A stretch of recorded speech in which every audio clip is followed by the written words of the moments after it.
Wabarakatuh. Waalaikumsalam warahmatullahi wabarakatuh. Alhamdulillah wassalatu wassalamu ala Rasulillah la haula wala quwata illa billah. Allahumma shalli ala Muhammad wa ala ali Muhammad wa ba'd.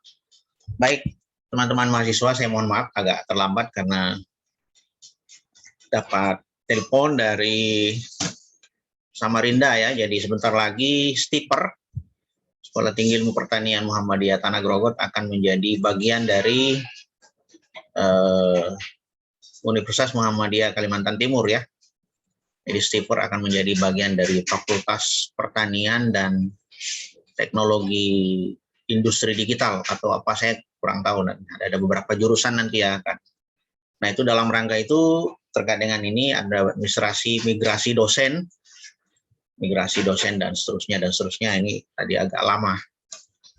Jadi teman-teman akan bergabung dengan ribuan ya, ada sekitar 2.000 ya, 2.000 mahasiswa lain yang terpusat di 3 tempat ya, satu di Samarinda, nanti ada satu di Balikpapan, walaupun nanti kampus UMKT di Balikpapan baru sekedar menyewa tempat ya. Kemudian yang ketiga tempatnya di Grogot yang sekarang Anda tempati, yang kampus hijau ya. Jadi ada beberapa poin lah, jadi termasuk nanti teman-teman akan menjadi bagian dari UMKT. Nah, pada hari ini kita akan membahas tentang teknik perencanaan ya, atau manajemen perencanaan. Nah, yang kita akan bahas di sini saya kira Anda bisa baca di modul atau di buku yang sudah kita bagikan secara digital ya. Yang Anda bisa akses, tapi mungkin yang saya sampaikan di sini yang lebih praktis ya, yang lebih konkret. Bagi teman-teman yang sudah punya usaha ya, seperti saya lihat di grup dosen itu ada mahasiswa agrotek yang usaha pakan ikan tapi yang dari ulat ya. Mungkin ada di antara Anda yang punya usaha itu pasti pernah atau pasti paham tentang teknik perencanaan, walaupun mungkin secara teoretik Anda belum pernah dengar dan seterusnya. Nah, pada hari ini kita akan mengulang atau akan mengulas tentang teknik dan perencanaan manajemen perencanaan manajemen. Jadi merencanakan sesuatu juga perlu perlu ada manajemennya. Jadi tidak bisa serta-merta kemudian kita tidak punya perencanaan atau perencanaan tetapi tidak punya gambaran dan arah yang jelas tentang apa yang akan kita lakukan ketika kita mau merencanakan. Oke, saya share screen ya.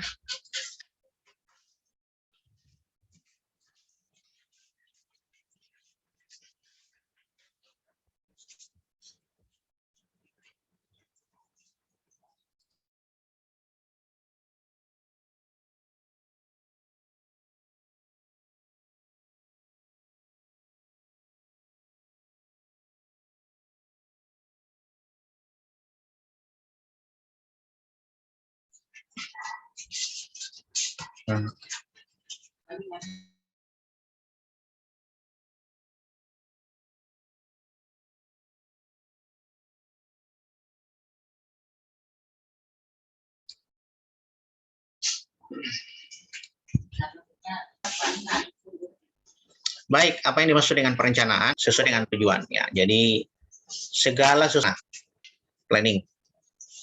Nah, tapi ingat bahwa susun itu adalah sebuah sikap dan keputusan. Si konsumen, saya mengambil segmen anak-anak yang nongkrong di Anda berarti merencanakan segmentasi, dan itu adalah sikap Anda terhadap segmentasi konsumen. Kenapa tidak ngambil orang tua? Kenapa tidak ngambil anak SMP misalnya? Atau kenapa tidak ngambil anak-anak SMA? Atau kenapa tidak menempatkan tempatnya itu di pinggir jalan yang ada zebra cross, atau mungkin yang ada tempat-tempat keramaian misalnya dekat terminal dan seterusnya. Kenapa tidak di situ, dan kenapa yang lain? Itu merupakan meningkatkan income atau penghasilan, tentu dengan tujuan dan maksud-maksud yang lain yang terkait dengan perencanaan bisnis ya. Jadi kita bicara manajemen perencanaan, bicara tentang manajemen bisnis. Dan pastikan beberapa kali ada beberapa teman Anda di seangkatan Anda ini yang punya peternakan lele, kemudian punya usaha untuk supplier ya, kemudian ada yang juga mencoba merintis ada yang mencoba memahami pola bisnis yang dilakukan oleh keluarga ya. Misalnya toko-toko yang sifatnya toko dari sembako ya dan seterusnya. Itu kan sebenarnya suka atau tidak suka akan terlibat dengan perencanaan ya. Nah, ini bisa Anda baca, cuma yang saya ingin berikan stressing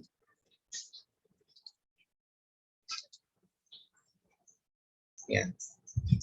Yang pertama adalah mendorong pimpinan dari puncak sampai pimpinan tingkat bawah. Jadi bagaimana kita mengkoneksikan antara hierarki paling atas dari sebuah rantai bisnis sampai kepada hierarki paling bawah.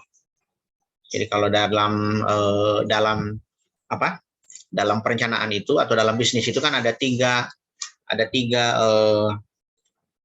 bagian atau tiga divisi ya. Yang pertama adalah logistik, yang kedua adalah operation, atau yang pertama adalah operation, yang ketiga adalah produksi, yang ketiga adalah administrasi. Ya, kalau dalam bisnis ya, jadi suka tidak suka kita akan bertemu dengan ini. Apapun namanya, pasti akan bertemu dengan logistik atau operation, logistik, produksi dan operasi.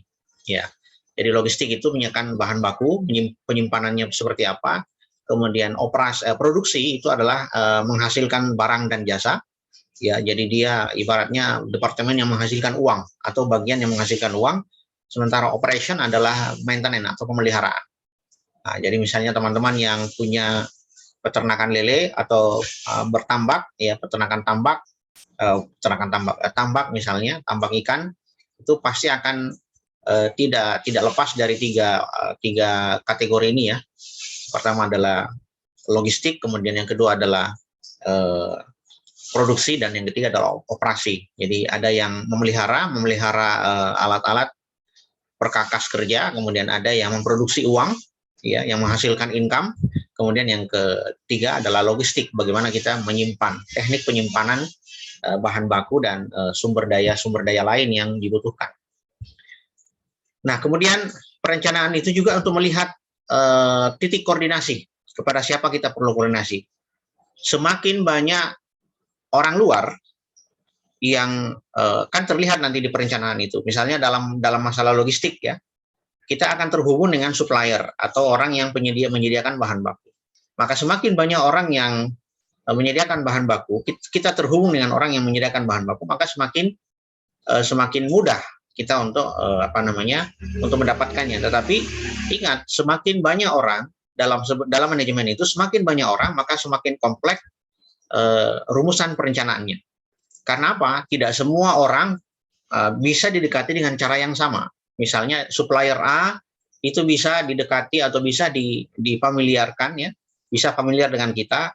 Misalnya nanti bayar di belakang misalnya. Tidak semua supplier begitu ya, mereka kirim barang, ada yang kirim barang harus langsung uang, ada yang kirim barang bisa dengan tagihan atau bisa dengan invoice ya. Nah, jadi yang disukai oleh para manajer itu adalah bagaimana mereka kirim barang dulu, dipakai dulu, nanti by invoice atau dibayar berdasarkan tagihan.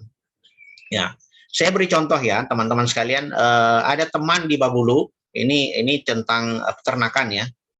Jadi dia gagal, padahal dia sudah punya 3 kandang, ya 3 kandang di Babulu. Bibit ayam disuplai oleh pabrik dari Surabaya. Ini kita cerita ayam potong ya, bukan ayam bertelur. Kemudian pakannya disediakan oleh perusahaan, disediakan, tetapi kemudian nanti dibayar dengan tagihan. Jadi kalau misalnya sudah panen, biaya bibit, biaya pakan itu akan dikenakan atau akan dikembalikan, dikurangi dengan penghasilan atau dengan panen ayam yang dinyatakan hidup. Itu. Nah, kenapa dia gagal?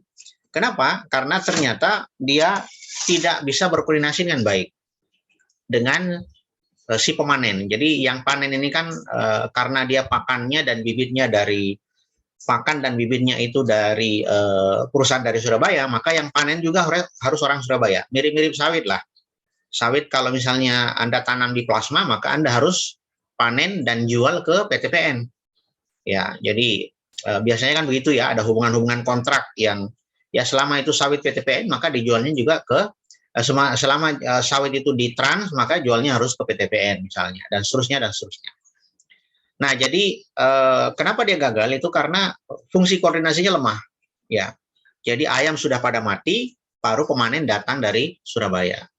Ya, jadi akhirnya hitungannya rugi karena apa yang dipanen oleh si pemanen oleh Serit itu hanya tidak cukup memberikan keuntungan kepada peternak. Kenapa? Karena uang pakan sama uang bibit dipotong ketika panen gitu.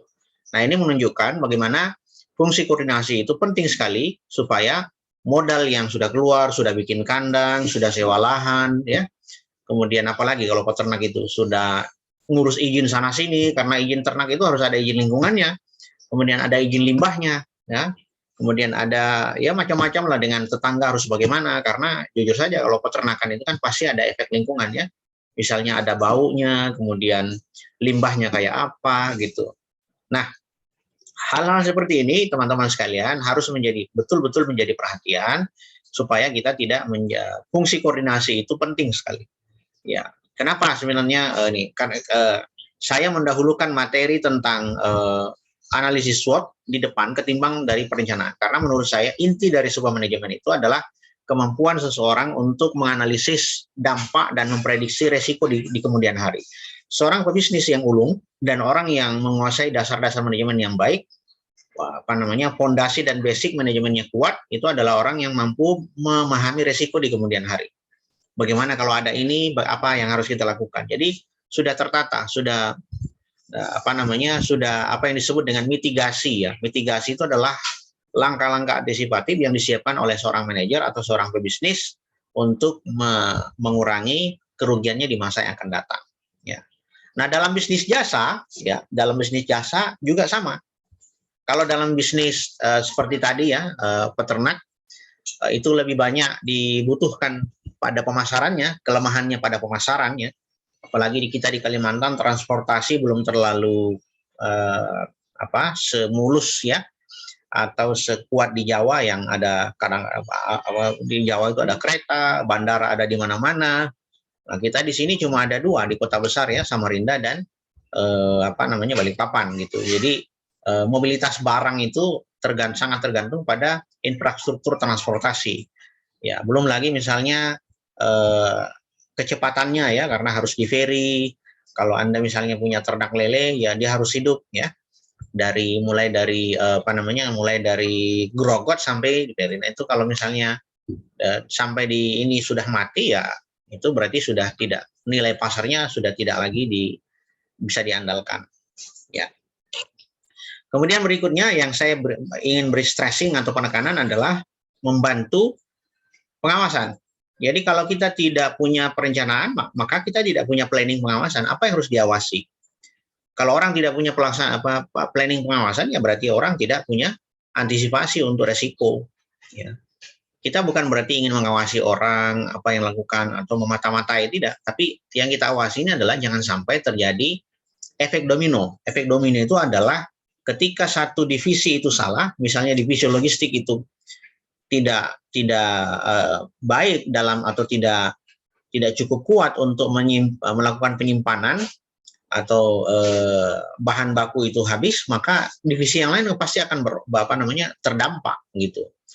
Jadi bagaimana caranya mengantisipasi antara logistik, logistik, produksi dan operasi. Ya, karena logistik itu kan bahan baku, produksi itu menghasilkan income, kemudian operasi itu adalah maintenance perkakas, maintenance barang gitu.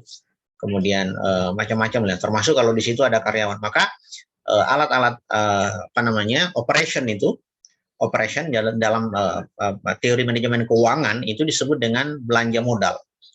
Jadi gaji karyawan itu operation expense ya, namanya dalam manajemen keuangan ya. Operation expense itu adalah biaya operasi yang dianggap belanja modal. Kenapa? Karena karyawan kita itu punya keahlian, kemudian karyawan kita itu punya kecermatan ya. Kita mengandalkan kecermatannya, kita mengandalkan keahliannya, ketekunannya, kemudian kehadirannya untuk menjaga apa yang kita sebut dengan kemampuan untuk menghasilkan income atau kemampuan untuk berproduksi gitu. Jadi itu ya pengawasan. Jadi kalau orang tidak punya perencanaan, berarti apa yang mau diawasi kalau tidak punya perencanaan? Ya. Kemudian memprediksi resiko di masa yang akan datang. Ini yang sudah berkali-kali kita sebut di dalam core dari dasar-dasar manajemen ini adalah Anda mampu melakukan mitigasi terhadap resiko di kemudian hari.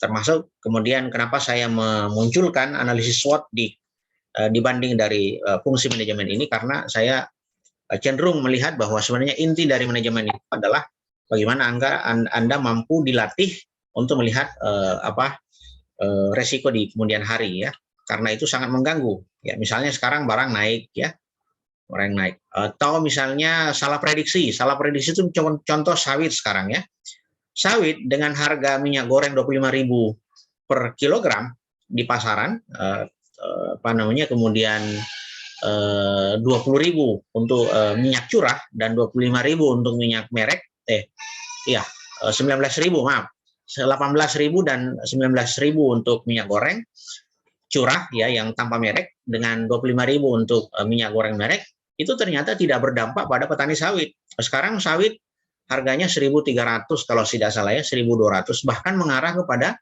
1.100, bahkan ada yang memprediksi menjadi Rp900. Nah, ini kan menunjukkan kita perlu mitigasi resiko. Ya, bagaimana caranya? Nah, itu saya lihat selama ini petani sawit kita tidak punya mitigasi resiko. Nah, selalu karena kebetulan saya beberapa kali bertanya kepada para petani, ya menurut mereka mitigasi risikonya atau cara mengantisipasinya adalah bangun pabrik sebanyak-banyaknya. Nah, jadi yang dibutuhkan oleh pasar sebenarnya itu adalah pabrik pengolahan. Karena semakin banyak pabrik, semakin jarak antara tengkulak dengan petani itu tidak begitu tengkulak itu tidak begitu bermain ya, tidak, spekulasi harga sawit tidak begitu dimainkan. Tapi karena jarak antara petani dengan pabrik itu terlalu jauh, hanya ada beberapa di pasar, itu pun kalau sudah kebun mereka sendiri sudah penuh, mereka nolak-nolak, mereka tidak mau ngambil sawit dari masyarakat. Nah, itu akhirnya kemudian petani sawit rugi karena sawitnya keburu terlalu matang gitu ya.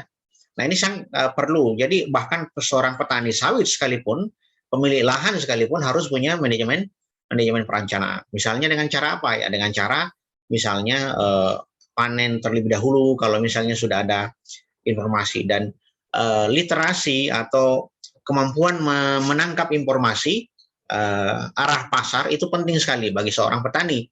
Kenapa? Karena dia harus sadar bahwa antara dia adalah jarak antara petani dengan produksi, karena dia kan bisa diproduksi itu kan dia ibaratnya menjual kepada pabrik.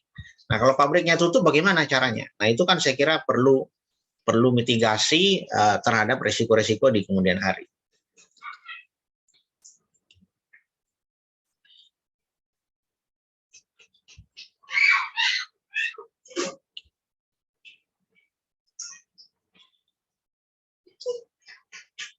Nah, sekarang prosedur perencanaan. Apa sih yang kita harus lakukan dalam prosedur perencanaan ini? Yang pertama, Anda harus membuat inventarisasi atau identifikasi. Apa yang harus dikerjakan. Jadi dalam operasi produksi itu apa saja sih yang Anda menghasilkan income, apa saja sih? Misalnya menjual sawit, menjual sebanyak-banyaknya ikan lele, ya beternak meningkatkan kapasitas produksi, ya, kemudian menjaga kualitas budidaya dan seterusnya lah. Saya kira Anda lebih paham misalnya bagi yang peternak maupun yang yang mungkin berdagang ya. Kenapa direncanakan? Kenapa direncanakan ini? Supaya kita untuk melihat mana yang prioritas. Ya, mengapa direncanakan? Kemudian siapa yang harus mengerjakan? Nah, ini tadi saya bilang karyawan itu adalah modal. Ya. Jadi bukan pesuruh. Jadi ingat ya, dalam manajemen modern, karyawan itu bukan orang yang harus diperlakukan seperti budak. Ya. Kenapa? Karena karyawan itu kalau dia tidak suka, dia akan keluar. Ya, walaupun mungkin dia butuh, dia akan keluar karena dia tidak merasa dihargai. Ya, dia akan mengambil sikap untuk menjauh. Nah, makanya karyawan itu adalah, apalagi dalam bisnis rumah makan ya, koki atau juru masak itu adalah modal besar bagi sebuah rumah makan. Kenapa tidak? Kenapa itu jadi modal besar? Karena pertama itu akan terkait dengan bagaimana seseorang itu melakukan income atau mendapatkan income melalui dari keahlian si juru masak itu. Nah, kalau misalnya hubungannya tidak harmonis dengan owner rumah makan, dia akan keluar itu. Dan dia tidak akan ragu karena dia merasa pede bahwa dia punya keahlian.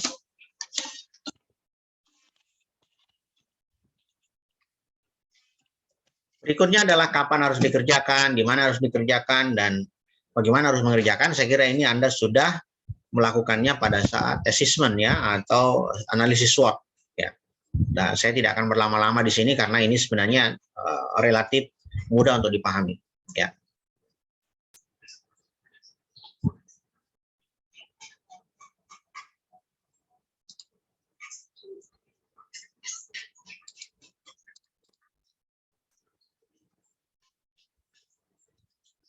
Kemudian langkah-langkah perencanaan, menetapkan masalah secara jelas, mencari informasi yang lengkap. Nah, ini saya sudah singgung tadi ya.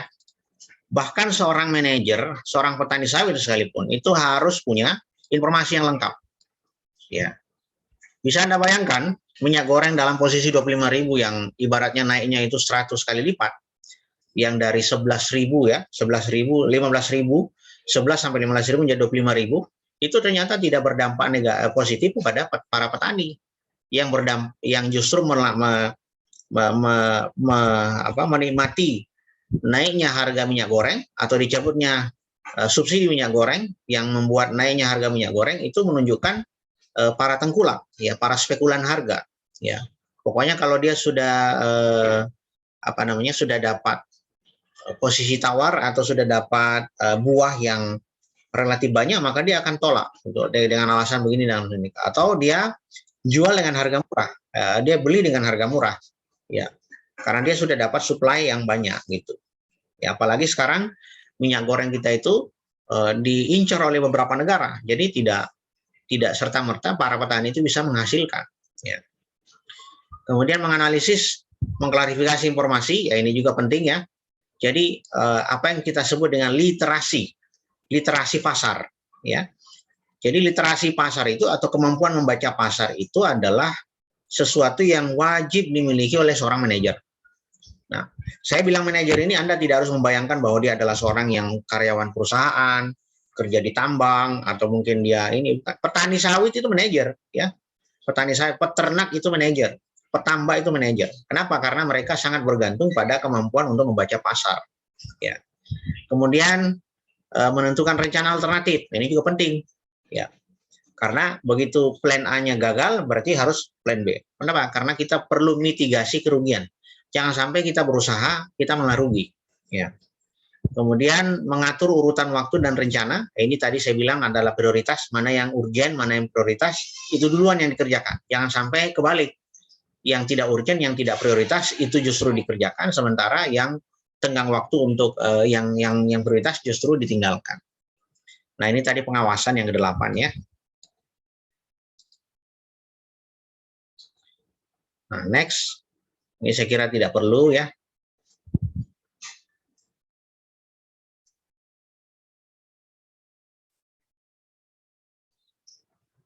Nah, ini ada 4 langkah tadi ya. Jadi tujuannya apa? Tujuannya apa? Kemudian sekarang ada di mana? Maksudnya kita mau kemana ya maksudnya. Jadi kalau kapasitas produksinya sekian, kita mau meningkatkan sekian. Nah, itu yang kita maksud. Jadi Anda harus tahu kapasitas kapasitas bisnis Anda mau gimana. Ya, misalnya kalau dalam jasa ya, jasa transportasi. Oh, ini bisa penajam grogot 3 kali sehari, kita mau tingkatkan menjadi 4 kali sehari. Nah, itu yang kita maksud. Nah, tapi kalau Anda tidak mengenal kapasitas bisnis, itu berarti kemampuan kita harus dikembangkan. Ya. Nah, kalau kita sudah tentukan target, maka bagaimana apa saja bantuannya dan bagaimana rintangannya. Jadi kemampuan untuk mengetahui kredit-kredit, pinjaman-pinjaman atau bantuan modal di bank-bank perbankan BUMN misalnya dan seterusnya, itu kan jadi salah satu poin penting juga, atau literasi keuangan ya namanya. Kemudian setelah itu baru ada tindakan, kemudian ada tujuan. Jadi ini semua merupakan bagian dari perencanaan.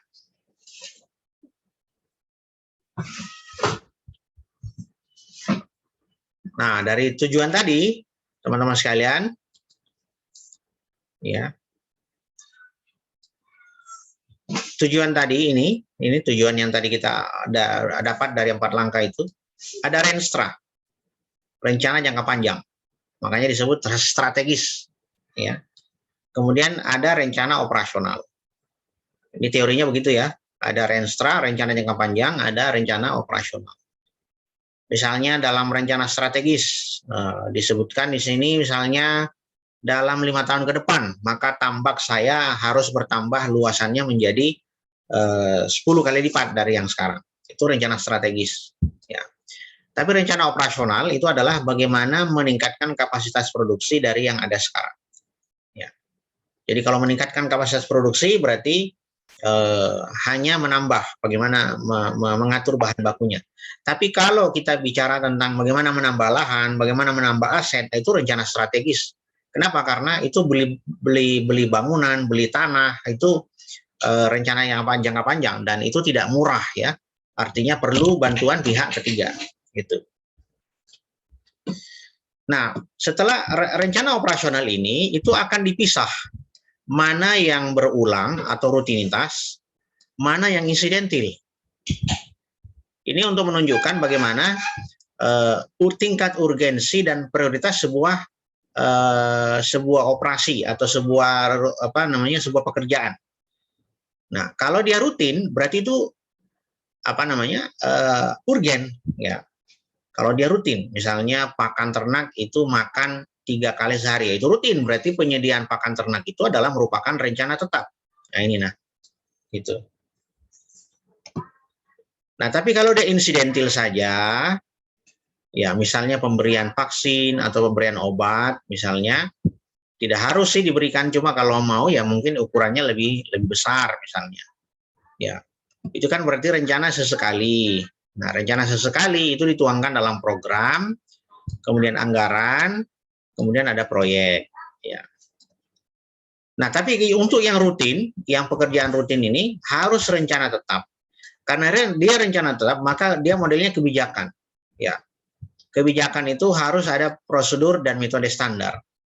Ya, kenapa? Karena di situ kita harus menjamin keselamatan orang, kita harus menjamin bagaimana orang yang bekerja itu memahami prosedurnya, tahapannya, ya. Jam berapa dia harus dikasih makan ikan lelenya, jam berapa harus pada bulan berapa tanaman itu harus diberikan pestisida, ya. Kemudian berapa takaran pestisidanya dan seterusnya, itu harus dituangkan dalam prosedur kerja dan metode standar kerja. Nah, itulah yang akan menjadi peraturan. Peraturan ini yang kemudian disebut dengan operasi bisnis, ya, operasi bisnis. Jadi ini pengorganisasian. Jadi silakan nanti Anda buat semacam ini. Nanti kita lihat mana yang Anda pisahkan dulu, mana yang berulang, mana yang insidentil. Kemudian Anda susun programnya, kemudian anggarannya. Kalau ini kebijakan, prosedur standar dan peraturan.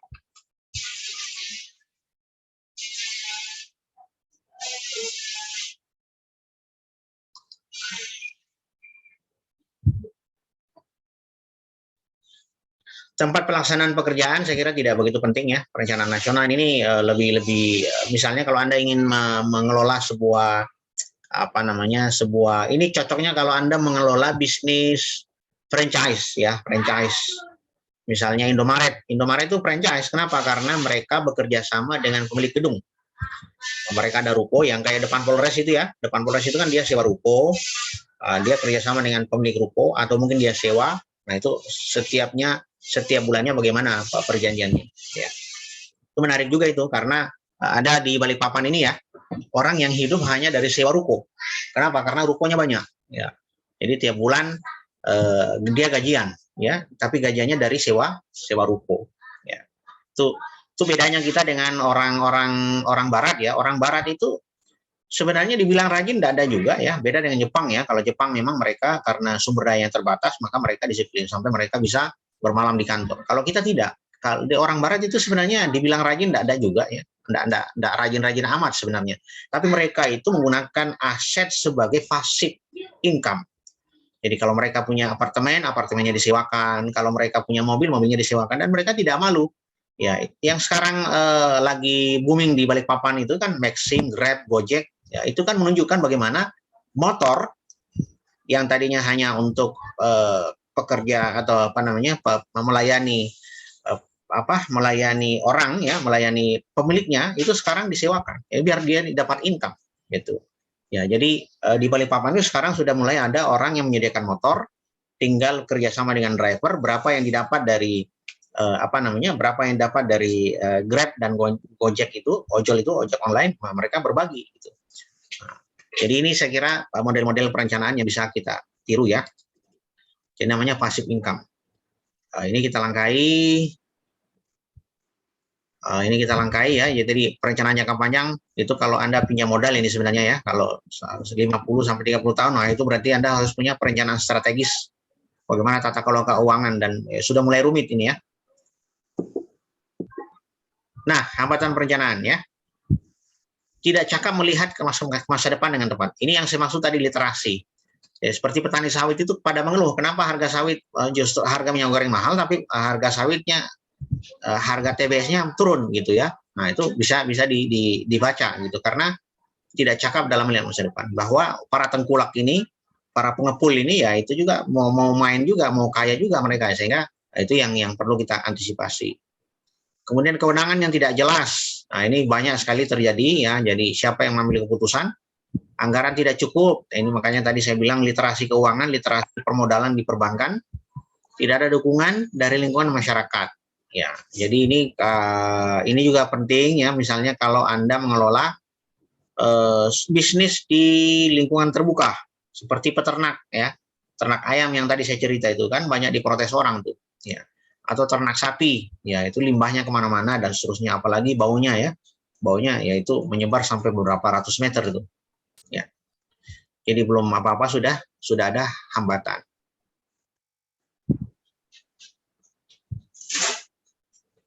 Nah, cara mengatasi hambatan itu, ini teorinya harus melibatkan semua pegawai. Kenapa? Karena dengan melibatkan semua pegawai, maka kita bisa mengungkap blind spot. Blind spot itu adalah titik buta, di mana kita ada yang bisa kita lihat, tapi tidak bisa, ada yang bisa dilihat oleh orang lain, tapi kita tidak bisa lihat.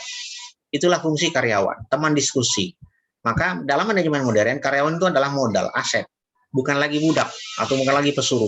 Jadi keliru sebenarnya kalau karyawan itu ditempatkan sebagai seorang budak. Maka Anda yang punya karyawan, saya sarankan untuk dibaik-baiki ya, diakrab-akrabi, karena mereka suatu saat akan memberikan masukan yang sangat berharga, karena ada sesuatu yang tidak bisa kita lihat dan bisa mereka lihat. Sementara mereka bisa lihat karena mereka hari-hari di situ. Ya. Kalau kita kan mungkin kemana-mana ngelola dan seterusnya. Kemudian memberikan informasi kepada pegawai tentang rencana dan kemungkinan risiko apa. Kemudian pola efektif, perencanaannya harus efektif ya. Biaya yang dikeluarkan harus lebih kecil daripada keuntungan. Ya, jangan sampai untungnya lebih kecil daripada biaya bahan bakunya. Nah, itu berarti rugi kan? Ya. Nah, berikutnya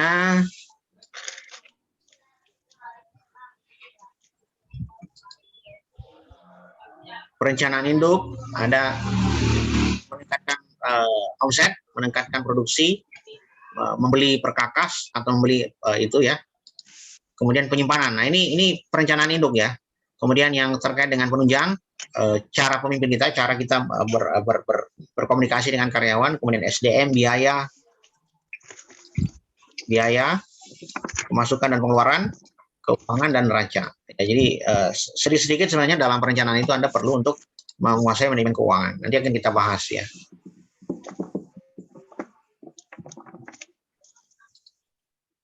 Tahap perencanaan, ada diagnosis, ada prognosis, tujuan, tahap strategi, taktik, dan kontrol ya.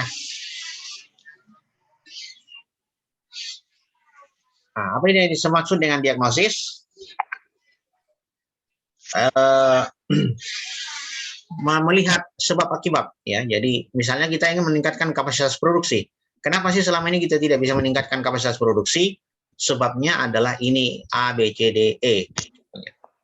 Gitu ya. Jadi akan terlihat bagaimana nanti sebab-sebab yang ditimbulkan oleh kenapa kemudian kita tidak bisa meningkatkan kapasitas produksi.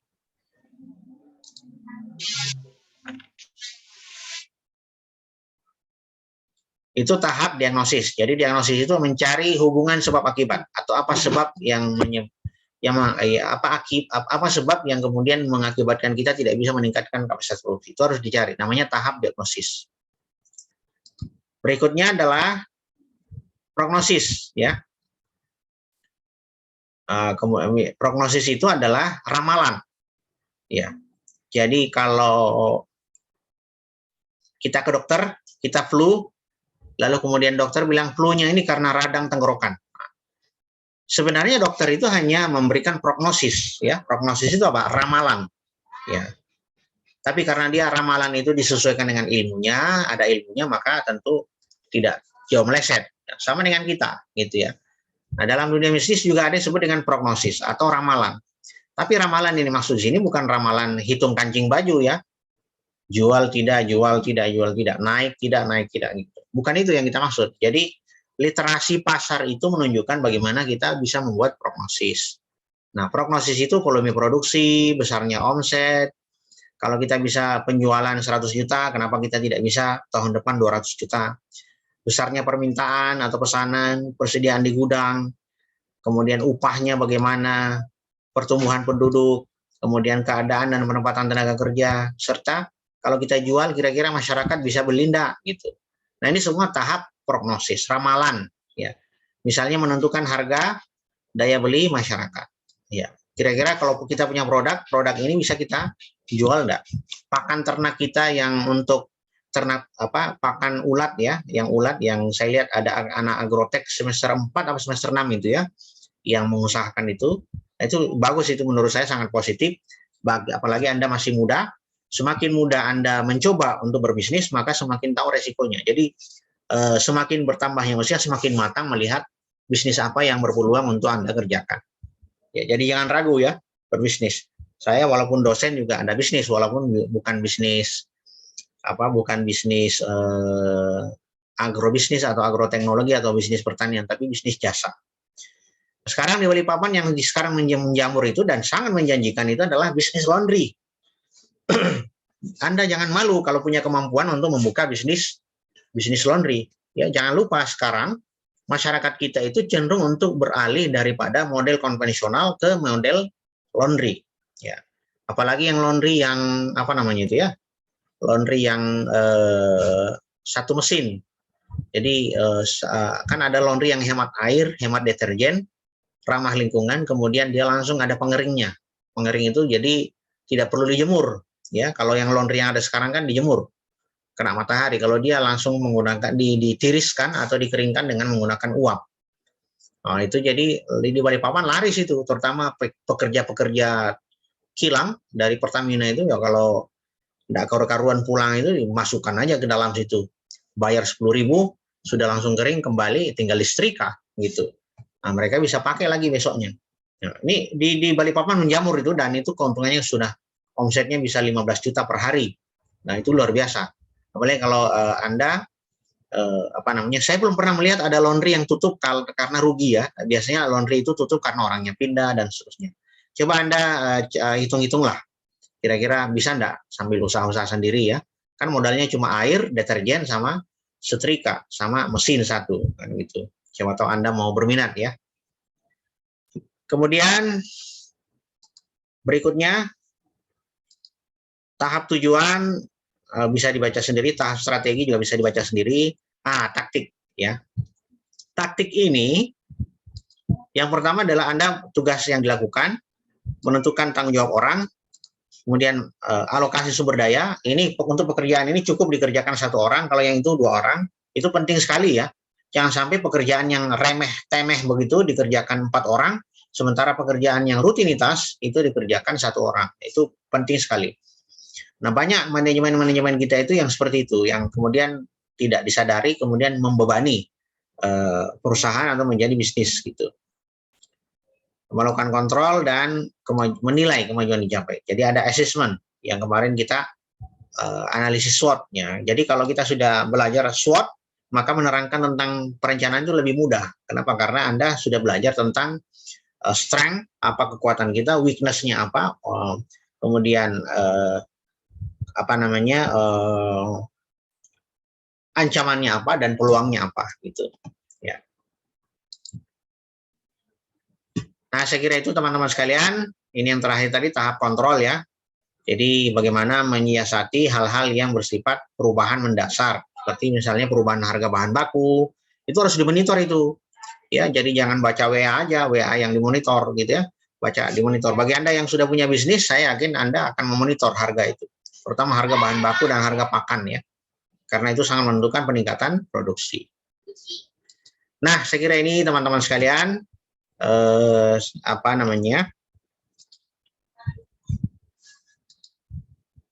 kuliah kita pada sore hari ini. Silahkan dibuka kameranya untuk kita foto ya.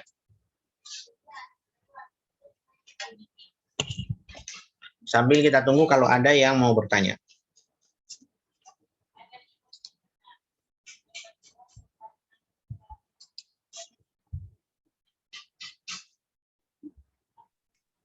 Pak, saya mau nanya, Pak. Ya, silakan. Misalkan Stiper sudah merger sama UMKT, itu untuk alma mater ikut UMKT atau tetap Stiper, Pak? Alma mater ikut UMKT. Jadi Anda menjadi bagian besar dari UMKT. Karena Stiper itu akan jadi fakultas dia. Siap. Ya, jadi selamat ya. Mungkin dalam waktu dekat ini lah, beberapa bulan lah. Ya, itu mungkin. Jadi fakultas apa itu, Pak? Gimana? Pertanian. Jadi fakultas apa itu, Pak? Pertanian. Kalau saya tidak salah, fakultas pertanian dan industri apa gitu. Ada industrinya karena ada 2 jurusan yang akan dibuka. Itu industri agrobis digital marketing. Nah, marketing digital sama satu industri apa gitu loh, saya kurang paham. Nah, itu tadi agak lama, makanya saya agak lambat masuk tadi karena ya rupanya rumit juga ya migrasinya, padahal kita di sini. Nah, itu saya kira ini agrobisnis ya, agri apa agro ini? Kalau agri biasanya dimudahkan dengan daring. Kalau agrotek itu karena ada praktek, makanya mereka harus tatap muka. Kalau tadi diputuskan sepanjang mahasiswa masih bisa mengikuti daring ya daring. Oke teman-teman, terima kasih. Sebentar, saya belum foto ya.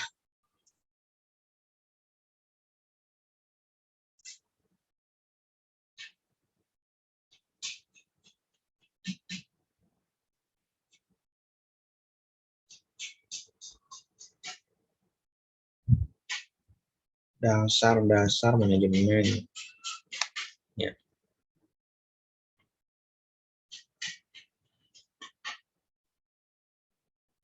Oke. Halaman 2.